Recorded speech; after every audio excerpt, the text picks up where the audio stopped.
Hi,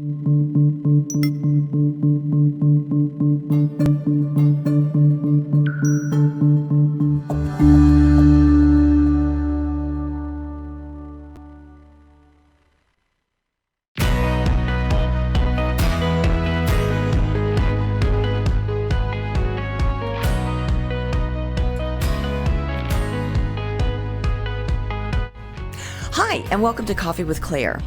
You spent your life and career building a business, and the time has come to make a change.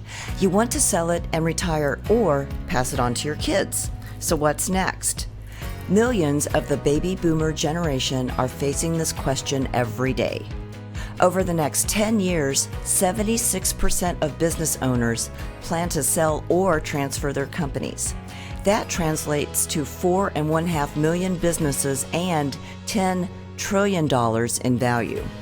Stay tuned to learn more about this massive change in our business community and how exit planning is good for your business. Hi, and welcome to Coffee with Claire. As you know, we're always looking to meet with entrepreneurs, business people, and people who give back and are having fun. My guest today is Dave Sykes, a business consultant, business owner, and someone making a difference with small and medium-sized businesses. His company, New Paradigm Advisors, works with CPAs, bankers, and attorneys to help business owners break the chains that hold them to their business, find its value, and chart a future. Welcome, Dave. Thanks, Claire. Well, you're welcome. So we've known each other quite some time. I was thinking about that, and we met at the Professional Leadership Program at the University of North Texas like about 10 years ago, right? Yes. Yeah. Oh, I shouldn't say Fun that out stuff, loud. right? I think we met 10 months. Yeah, it was like last year. But, you know, I think that just kind of starts with the lead-in of you've got a servant heart, and you're a servant leader, and you really do take a really global view of how you're serving the community. It's not just, you know, through your company, but it's all the other things that you do in addition to your company that really makes New Paradigm Advisors really special and differentiates you. So, we're talking specifically about businesses and kind of what's going to be happening here in the next 5 or 10 years. So we've got a lot of baby boomers retiring, and they're going to either sell or close their business. So with all of that in mind, number one, before we even go any further, what's your take on that? Well, the challenge is there's 10,000 of us reaching age 65 a day. A day? A day. Wow. So some folks say 10,000 of us are retiring a day, but really there's 10,000 of us a day reaching age 65. So in the historical sense, it's a Social Security sense, yeah, we should be retiring. But we're probably not. Baby boomers have got way more energy than retiring at 65. That's like the next thing that's coming up, right? Right. Maybe next two things or something. So when people are, they're in that kind of that mode of it's time to start thinking about what I want to do with my life when I grow up or maybe graduate into this next part of my life, what is the most important question a business owner can ask themselves? You hit it right on the head. It's what am I going to do next? Okay. Now use that phrase, alternatively with what's your third act? Okay. I'm fond of asking a business owner, what are you going to do in 10 years? What are you going to do next? Because I want to break them out of that attitude of today's business is going to rule my life. Mm-hmm. I'll be doing this tomorrow, I'll be doing this next year. But what are you going to be doing 10 years from now? What's your next act? That's probably it's not really probably, it's the most important question a business owner should be asking. What am I going to do next? And they need to be thinking about that before they're in that spot, right? Yeah, it takes a little time to run up to this. Okay, I'm on stage, now what am I going to do? I don't have a script or anything to follow.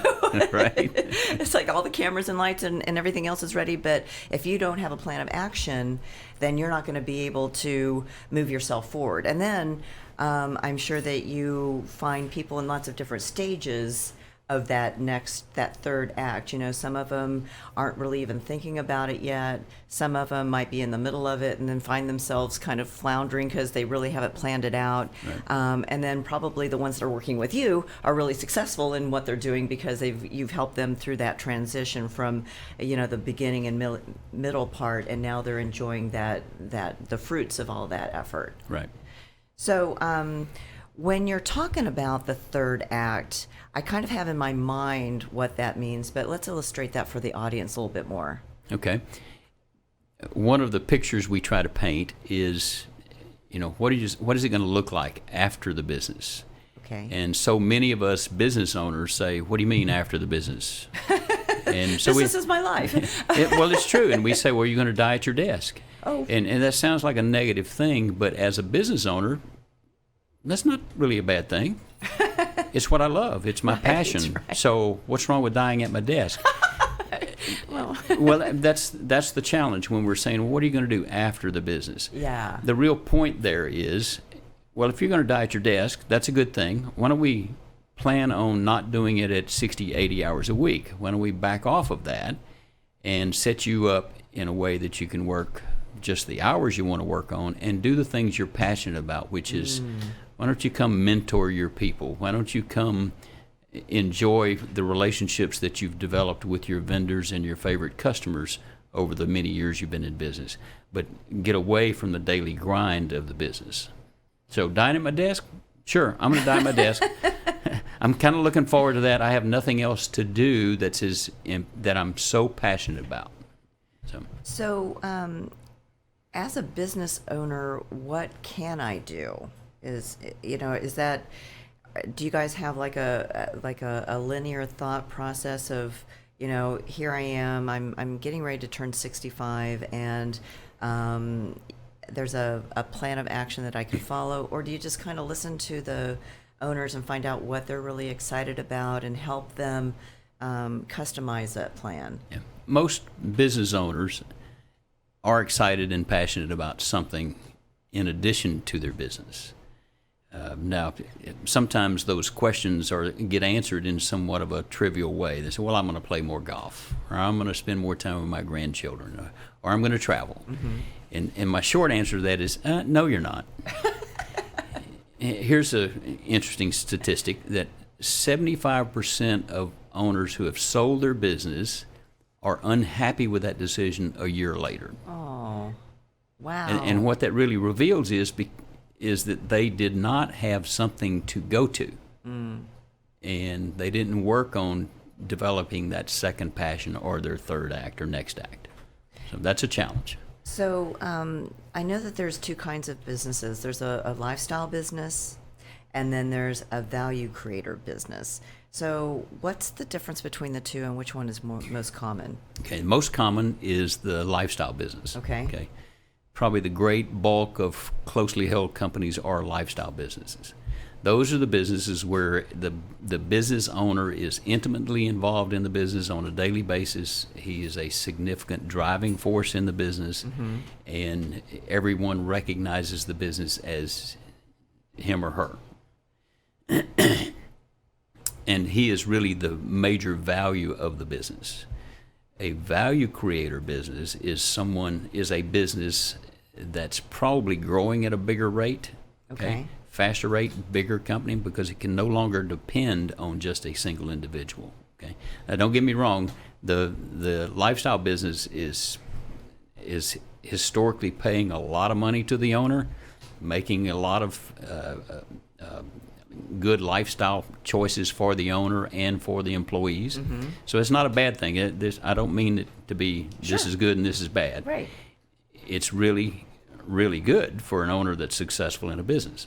But the value builder business is the business that's growing for the express purpose of building a value that creates or that funds mm-hmm. the next act for the owners or even the employees. Okay, and you're positioning the company there from a buyer standpoint, not from the owner standpoint. Yeah. Is that Oh, make a yeah. little sense. That's huge. Yeah. With my background in franchising, I've done a lot of work at the front end of selling franchises, but then I also did resales. And what you're talking about is so critical.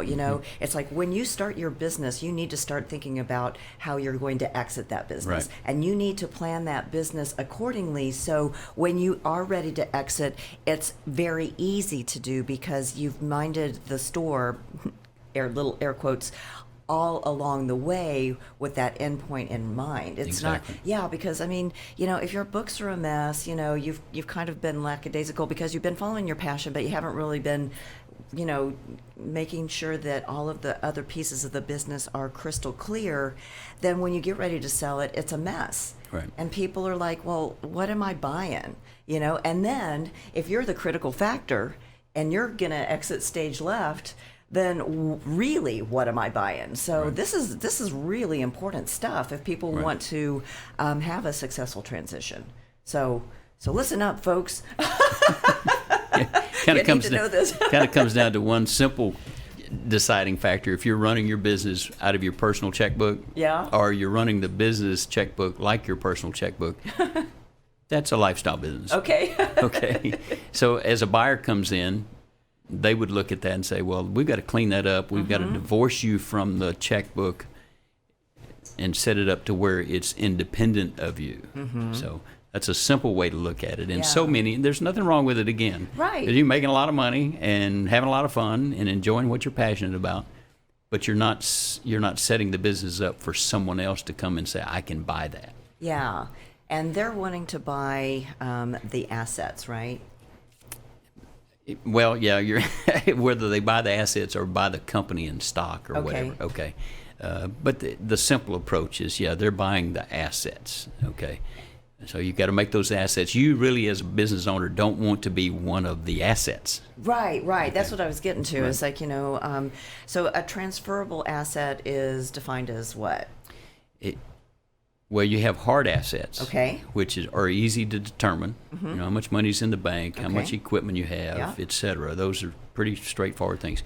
But the thing that drives the value of a company are the soft assets. Okay. Okay. It's what we call the human capital. There's the 4 C's. It's Okay. the human capital, it's the structural capital, it's the customer capital, and the social capital. Okay. And those are not hard assets. So how well your people enjoy being there, how well they're trained, what does your management team look like? That's a human capital. Social capital is, do they like being there?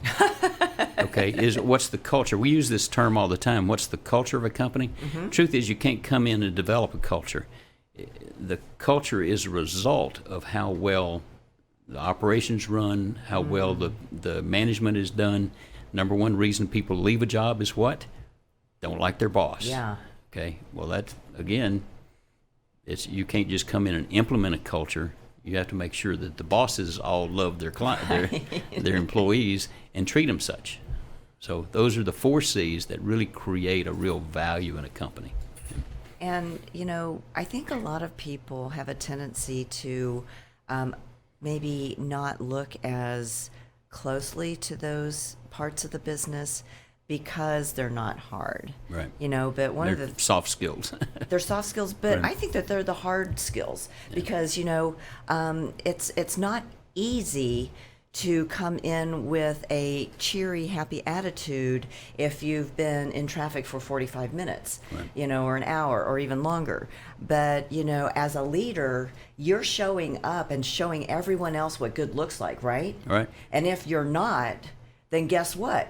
Everyone follows your lead because you're the Exactly. leader. Yay, Right. good for you. You have just developed a culture of like mad people.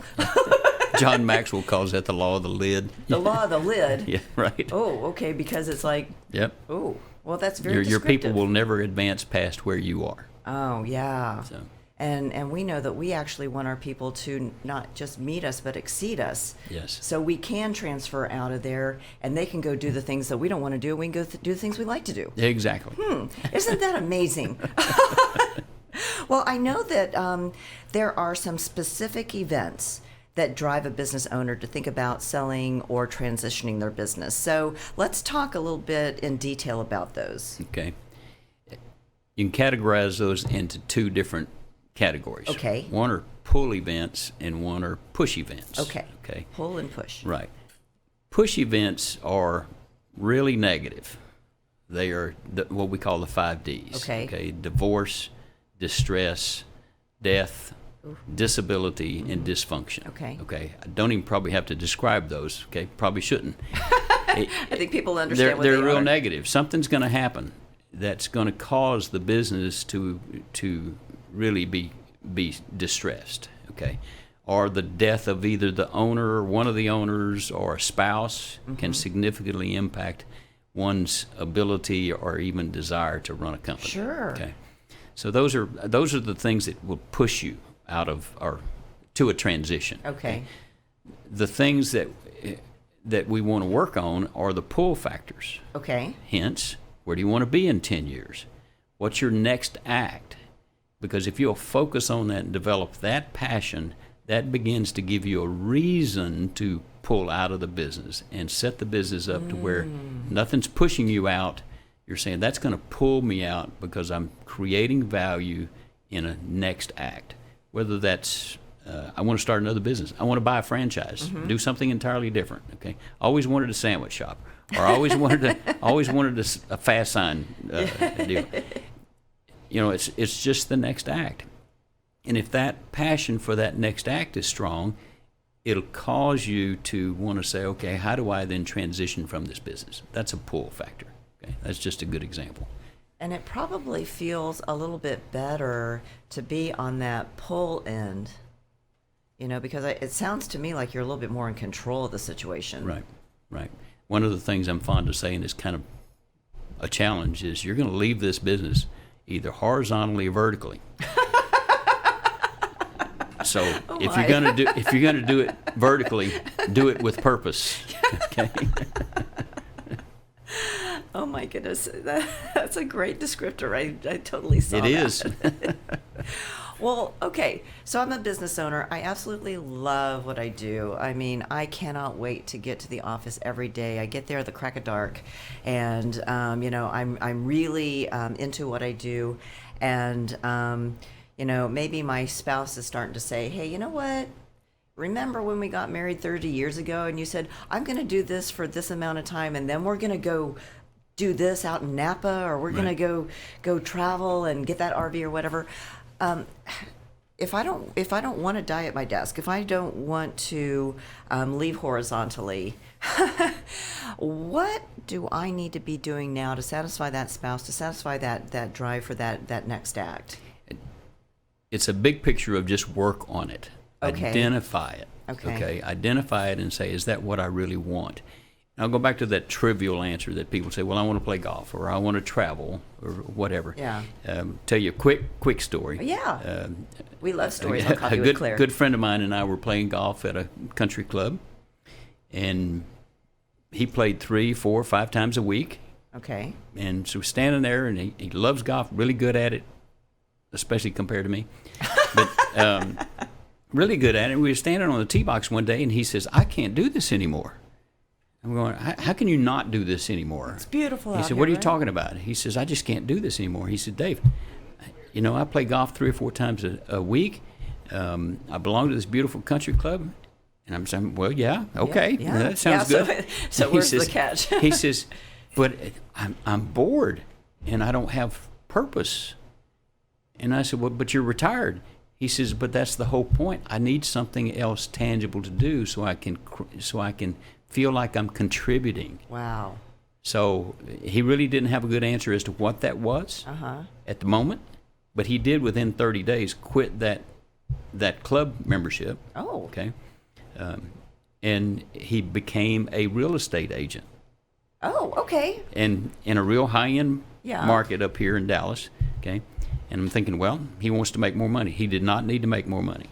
Okay. He needed purpose. He needed a place to go to every day. Yeah. And now his mission is, even though he's in this big high-end area, he finds homes for new first-time home buyers. Oh, that's awesome. So that was his passion. Yeah. It wasn't selling homes. It was Right. helping people, and that was the way he discovered to do it. So that's what I'm getting at. Identify your passion, preferably before you Right. leave the company. So we got time to build that. Yeah. The value of the company will fund that. 86% of a small business owner, a business owner's personal net worth, 86%, that's the typical average you hear, Okay. is tied up in the value of the company. So many business owners say, well, but I don't have any money. I mean, that's the business. Well, okay, well, let's tee that up to where it'll sell or transition. I don't care to who, maybe children, Yeah, sure. okay, maybe to the other managers, or maybe you don't have to sell it, but you can position yourself as the CEO, chairman of the board, and you can continue to take money out of it. All for the reason of funding your third act. Ooh, that's brilliant, Dave. So, well, Well, I'm no living my wonder- third act. In case you didn't, this is my third act or next act, fifth, sixth. Okay, But you're living exactly what you're teaching and coaching, and I think that's really important to have that kind of personal experience, because you get it, you understand, you empathize. It's like, I understand all of the angst that you're feeling. I understand, oh my goodness, what am I going to do? What am I going to do with this free time? Well, guess what? We've got some great things for you. yeah. So, okay, if I sell or transfer my business, what kinds of things can I do? So we talked about real estate. We talked about, just finding a purpose. Is that kind of where it's driving from? Is just purposeful intent? Yeah, intention? intentionality. Okay. You talked to Nancy a couple weeks ago. Yes. It's intentionality. There is no clear answer to that. Okay. I had one of my clients one time when I challenged them all with, what do you want to do in 10 years? What's it look like? You want to be in a cabin in the woods in the mountains in Colorado, or do you want to be on a 50-foot Bertram out on the Gulf? I mean, where do you want to be? And after a month working with him, he came back to him and he says, Dave, that's the hardest question anybody's ever asked for me. He says, the real challenge, is it okay to change the answer? I said, Yeah. don't misinterpret my question. I'm not saying you can only choose one of these two, Yeah. okay? It's dive into that question and identify what your passion is, what's going to be next, okay? Yeah. And whatever you're doing now that you're passionate about might be a real good indicator of it. Let's just say if you're a great hunter, you love to go hunting and all that, well, you can keep hunting. Why don't you do a guide service? Yeah. Okay, or figure out a way that you can take that passion and really occupy your time with it. Well, Dave, this has been so incredibly informative. I know that we have lots of people that will be able to glean so much from our conversation today. Again, I'm talking to Dave Sykes. He is from New Paradigm Advisors.